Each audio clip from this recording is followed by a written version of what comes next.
How's everybody? I was promised a lively group this morning. How is everybody? I'm the warm-up back this morning. I was watching the game, believe it or not, at St. Francis Yacht Club last night, where they were cheering. Even St. Francis Yacht Club was cheering for the Warriors. We all, excuse me, we all wear this silver America's Cup pin, and I'd like to present one to you, Scott, in appreciation. And maybe I should give one to you. John, thank you. Thank you for having me. I know a lot of you in this room have been involved in bringing the cup here and making it possible to have the cup, not just the dredgers, but the dock workers and everybody in between. And it's a great pleasure to be here for the next 20 minutes or so and give you the latest scoop. Are you really going to videotape this? This is a friends and family show. I wanted to give you the inside scoop, so I'll be somewhat more circumspect. And if you want to leave the screens on for me and not cut back and forth to me, that I can show you the slides, and I have a few videos in the next 20 minutes. Okay, everybody comfortable? Yeah. You want me to talk closer? Yeah. Then I don't have. Okay, I will do so, sir. You're in charge of the audio this morning, aren't you? Okay, I will try to. Good morning. I am the Vice Commodore of the Golden Gate Yacht Club. Remember, this is an inter-club competition. The club challenges for the cup, which we did, and we won. Larry Ellison's team, Oracle Team USA, is our representative team. And when you win it for your country. The only club involved, excuse me, until we lose it, can only be Golden Gate Yacht Club, the only American club. So that's why there's no St. Francis, no New York, no San Diego. None of the other American clubs can challenge until we lose it. Only foreign teams can challenge and come here to race for it. Point two is that when you win it, the only thing you get besides the stewardship of the trophy itself and the right to negotiate the rules for the next event is you get to name the, this is the Socratic method, ladies and gentlemen. I ask the questions, you give me the answers. When you win the cup, you get to name the place. The French word for that. Venue. Well done. See, and if you get the answer, you too get a pin. So, in my I think I'm a little older than this organization. 33 years I've been involved in the Cup since 1980. But in all of that time and the different places where it's been run in my Cup years, there's never been a venue. The word again is? Venue. As iconically beautiful and as reliably windy, and a destination that everybody in the world aspires to come to. And that's why this event this summer is going to be something very special. Three things, if you only remember three things, ladies and gentlemen, this morning from my little pitch. One is that this is not, and the reason the economic impact, we're the Beacon guys and gals. They're a partner, aren't they? They haven't shown up yet. They've heard. Beacon has done the economic impact study. The reason the economic impact study is something approaching $1 billion and thousands of jobs is because this is not a weekend event like the Super Bowl. It's not a 2-week event like the Olympics. It's 3 months of racing. It starts July 4th and runs through the better part of September. So point two is, it's not just a silly sailboat race. It is that, for sure. And it's the oldest sailboat race. It's the oldest international sporting event by far. It's also world-class fun on and off the water. How many of you heard, for instance, about the concert series that's going on? It's drawing more attention probably than the racing, which is great because it's getting the non-sailing world involved in this event. How many of you are sailors? How many of you are not sailors? Okay, we love the sailors, but I much prefer the non-sailors because I'm a bit of an evangelist, as you can tell, and it's nice to proselytize to non-sailors. How many of you have heard about the America's Cup before today? How many of you, this is your first real exposure to the ins and outs, the inside? How many of you think the whole thing's just bloody ridiculous? It's a lot of fun on and off the water. And the third point is the home team is, the answers are on the slides. Answers on the slide. Oracle. Oracle what? Team USA. Right, well done, for a pin. Great pin. And the reason why this is the Warriors, this is the 49ers, this is the Giants. We need the local support for the home team, because if we win it, we'll do it here again, hopefully, in 3 or 4 years. When bringing another, tell me what, $1 billion to the local economy. Okay, so those are my 3 main points, and I'm really done. Not quite. Welcome, ladies and gentlemen, to the first edition of the America's Cup here in San Francisco, the 2013. Welcome to the San Francisco America's Cup. What is the America's Cup? And again, the answers are on the slides, Mark. It's sailing's pinnacle event. Right. It's more than the Olympics. It's sailing's pinnacle. I was promised a smart group. It is a pretty smart group, too. It's also a test of technology and teamwork. In fact, it's a technology race that happens to take place in sailboats. And it's been that way since 1851. The World's Fair happened in first ever. Queen Victoria, Prince Albert, more about that in a moment. So it has always been both a test of sailing teamwork and also the country and the team that has the best technology. Designs, builds, and competes with the best sailing technology. And why technology? Why 1851? How did you get the goods to market in those days? Tall ships, clipper ships. Okay, it's also worth, according to Beacon, and this is not just this coming up event, but for the last 20, 25 years, in fact, the economic impact studies after the event have shown something approaching $1 billion, and that's not a Chamber of Commerce inflator of times 2 or 3. Real money coming into the economy, being spent once, something like $900 to $1 billion or more, and thousands of jobs. And that's what the report shows for this one as well. And finally, as you all know, it's the oldest trophy in international sports. Why?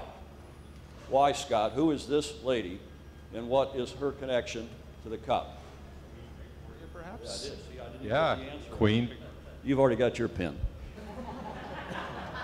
Queen Victoria, her husband, Prince Albert, had the first ever World's Fair, the great exhibition of London, Hyde Park, Crystal Palace, 1851. Now, the Brits had a better name for it than World's Fair, but they're Brits after all. Great exhibition. And they invited, in conjunction with that, they invited the nations of the world to send their best examples of sailing. What do you do at World's Fair? Sailing what? Sailboats. Sailing what? Technology. Right, well done, technology. For a race around the Isle of Wight, and you see the second to last line on this poster, the Royal Yacht Squadron's 100-pound cup. This trophy that they had sitting on the shelf had been made by the Queen's jeweler in 1848, Gerard, and it cost 100 pounds. Nowhere on the cup is it engraved as the America's Cup. It's not the 100, you're right, sir, it's engraved as the 100, should we give Roger a pen? It's engraved mistakenly, well done, as the 100 Guinea Cup, because the Americans, after they brought it back, were about to melt it down, no joke, and make medals for the owners of the boat. No joke. It languished in a closet for 5 years in Midtown Manhattan. They decided to deed it for friendly competition between foreign countries. But they engraved on it the 100 Guinea Cup. And I'm sure many of you know there's a difference between a guinea and a pound. A guinea is a pound shilling, it's 105. So the media thought this was so hilarious. How could the bloody stupid Americans misname the trophy? So they started calling it the America's Cup after the yacht America that first won it. There's the trophy, the race around the Isle of Wight. The yacht America beat 13 British vessels that day, Friday, August 22nd, around the Isle of Wight. So that's how the trophy has come to be known. This is 45 years before the modern Olympics, way before the Ashes, way before college football. So that's why it's the oldest trophy. And there is no second. You either win it, or as Larry says, you're the first of the losers. So it's not only about technology, it's about competition. And it's always been about competition. The reason the American boat won in 1851 is it was a much technologically more advanced boat. How did that happen? It's because the boat was called a New York Harbor pilot schooner. And there were a dozen of them in New York Harbor. And when a tall ship came up Long Island Sound or up the Jersey coast, the harbor pilot schooners raced out, sailboats raced out, and the first one there got to put the pilot on the schooner, and they got the business.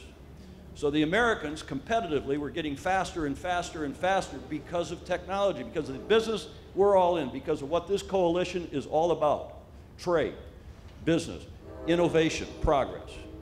And that's at the heart, and always has been, and I hope always will be, at the heart of the America's Cup. Okay, what's new for this next edition? The biggest change for what's happening out here this summer is that for the first time in the 162-year history of this trophy, it's not being raced 5, 10, 15, or more miles offshore, where the only people that got to see it were the coasties and a few people on super yachts that got seasick. It's now stadium racing. It's being raced in this greatest natural amphitheater. There's a shot from the space shuttle. And it's right here, not only in the greater bay, but here in this very kind of limited central bay between the bridge and Alcatraz and the city front. 30-minute races within view of 1 million+ people. And you've seen the racing. How many of you saw the racing last year, October? So you know what it's like. It's right there. Fantastic, spectator-friendly event. Marina Green. Bleachers are being constructed as we speak. Some of your companies are involved in that at Marina Green. So there's free seating, there's pay seating, there's high-end kind of, corporate box seating at Marina Green. Then the heart of the event is at Piers 2729. Again, many of your companies involved in that, where as we speak, the America's Cup Park is being built. The new cruise ship terminal is done. That will be the media center and a few other things. Teams will have hospitality, VIP center, public, free, come in, enjoy it. And this 9,200-seat America's Cup Pavilion is almost done. That's where the concerts will take place at night, where the public can watch for free on the large screen TV during the day, during the racing. And this will be the heart and the soul at Piers 2729.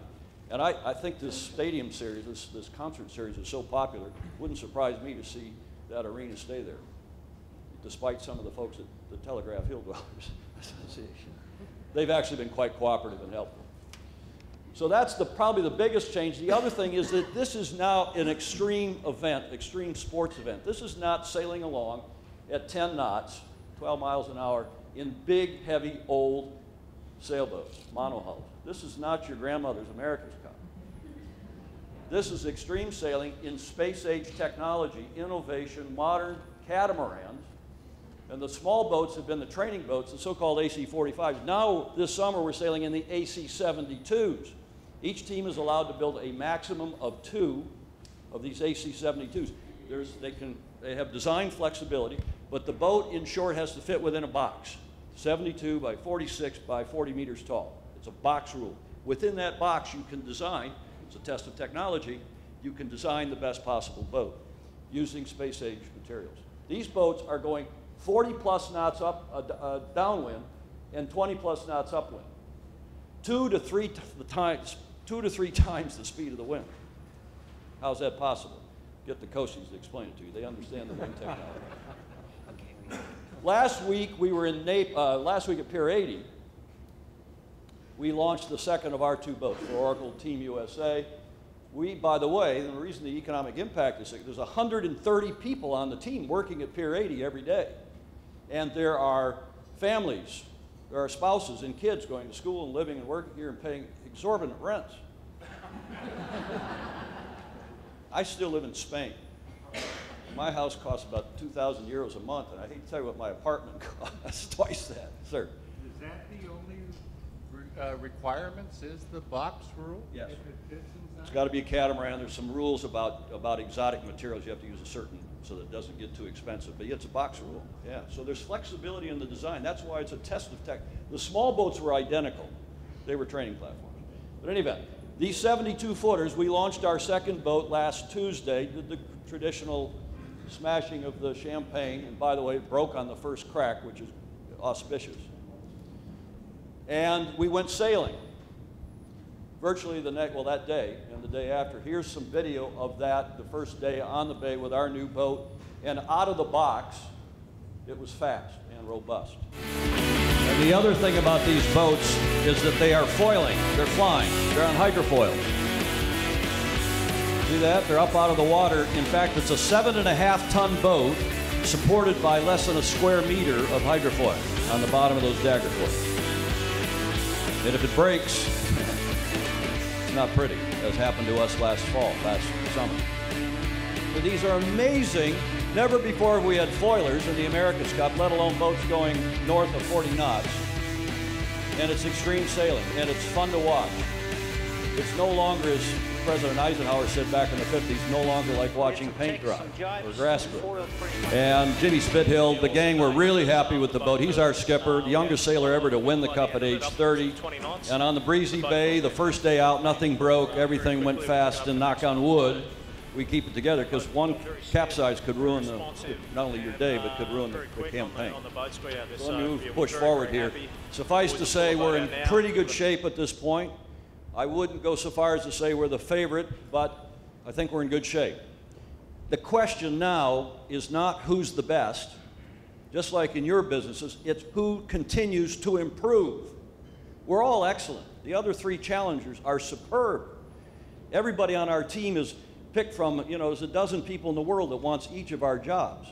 By the way, this is not my job on my regular, this is the fun part of my job. I'm the rules strategy guy that tells the team whether it's legal to do this or not legal, and then I go negotiate with the other teams to try to get the rules we want to favor our boat and our team.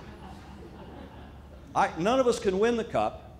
Larry can't win the Cup, Jimmy Spithill, I can't, but each of us can lose the Cup. The chef, the sandwich maker, can lose the Cup. You can imagine how. It's not a good thing to get on a boat and have lower track problems. The Red Bull Youth America's Cup is another innovation. For the first time in the history of the Cup, we've got a Junior America's Cup happening here, 10 teams from 8 countries, which is bringing a lot of international interest, media, more teams coming. That's the first 4 days of September, the Red Bull. And finally, we are promoting the hell out of this globally. 2 weeks ago, we were in Naples. We did the series of regattas called the America's Cup World Series over the last 3 years. Dozen events. We were in Naples, here's a shot from Naples last week. We had 1 million people through the America's Cup Village over the 6 days. I did a show like this every day for all those people in English and Italian and in Spanish to help promote San Francisco in this amazing destination. The Italians, the Kiwis, the French, the Australians are crazy about sailing, and they're coming in droves, the Brits. We had I kid you not, 30,000 people at a prize giving on Sunday in Naples. I emceed it, and I couldn't believe when I walked out on the stage. We were in London last week with the Cups, both Cups, doing a promotion for the Ocean Independence, the major super yacht outfit in England. 450 people showed up at the mall galleries to hear, me carry on about San Francisco. 17 super yachts are already signed up to come here for the summer. 17. They'll be lining the course, they'll be buying stuff, they'll be chartering. It's a fantastic number of these massive boats, in addition to the day trippers and everybody else. You got a wide range of economic activity, from t-shirts and ice cream cones to the super yachts. Coming to a bookstore near you is a new book coming out called The Billionaire and the Mechanic. The billionaire, you can imagine who that is. And it's how Larry teamed up with the Commodore of the Golden Gate Yacht Club, who runs a radiator shop on Divisadero, Norbert Byron, our Commodore, and how they teamed up to bring the Cup to San Francisco. And this book's going to be huge. It's coming out week after next. Julian Guthrie, who writes for the San Francisco Chronicle, great writer. This book is going to bring a lot of attention to this summer and to this Cup. It's about how we want it, but it's also talking about what's coming up. This is coming to PBS in sailing next week. First century. All the PBS stations around the country will be running this thing. It's called The Wind Gods. It's a 55-minute show about our win and what's happening here in San Francisco next summer. And this is the trailer. Hollywood quality HD video. Take a listen. Narrated by Jeremy Irons, Hollywood production HD. It's the most amazing sporting footage I've ever seen. I think certainly the most amazing sailing footage. It will be on PBS starting next week all across the country and being repeated at all hours of the night and day. great promotion for the Bay, because it's talking, of course, about the upcoming event, not just our win in Valencia in 2010. Okay, to wrap up, 3 teams have made it now to the finals. One of them here is Artemis Racing. They're here in Alameda, based over here at the old Naval Air Station. This is Paul Kayard's team. They represent Sweden. They're very good. They've struggled getting foiling, but they're now foiling, and they're going to be really good. Emirates Team New Zealand, 5-time Cup veteran. They've been in the finals of 4 of the last 5 Cups. They're back. They're strong. They are the favorite, I would say, right now of the challengers. Luna Rossa, the Italian team. Patrizio Bertelli of Prada is their backer. They've got a lot of corporate support. They are terrific. They've been in New Zealand training. They have just arrived here, and it's all about to happen here on the Bay between those 3 challengers and the defender, of course, which is Oracle Team USA. Here's the schedule. Opening ceremony on Thursday, July 4th at Pier 27-29. Friday, July 5th, there's an exhibition race, all 4 of the teams. It's the last time they'll race together, because then the challengers, the 3 foreign teams, race off in the Louis Vuitton Cup in July and August, the winner of which advances to the finals in September and races us. This is King of the Mountain. We're the defender. We're the defending champion. We have a bye into the finals. That's the way the Cup works. The final starts Saturday, September, in the Red Bull Youth America's Cup, as I mentioned, the first 4 days of September. The America's Cup is also a brand new format. It used to be first to win 3 or first to win 4 races. Now it's best to win, first to win, anybody know? First to win 9 for my last pin. And it's 2 races a day, 2 30-minute races separated by a halftime. So first to win 9 is best of 17. Second pin. That's good. I was with a bunch of tax accountants with the PwC crowd yesterday, and they couldn't figure that out. Best of 9? Best of 7? First. Are you a mathematician? In any event, it's going to be Saturday, Sunday, Tuesday, Thursday, Saturday, Sunday. It's easy to remember. There's a day off during the week. Saturday, Sunday, Tuesday, Thursday, Saturday, Sunday, until somebody's won 9 races, 2 races a day. And it will be carried live to the great benefit of the Bay Area on NBC. And when NBC is not carrying some of the earlier races, it'll be on NBC Sports, the former Versus Network, which Comcast has on cable something 183, and all over the country. And indeed, all over the world, it's being streamed on YouTube. We have a partnership with YouTube, Google, and RAI in Italy and Television New Zealand, so on and so forth, are covering as well. So that's. Thank you very much.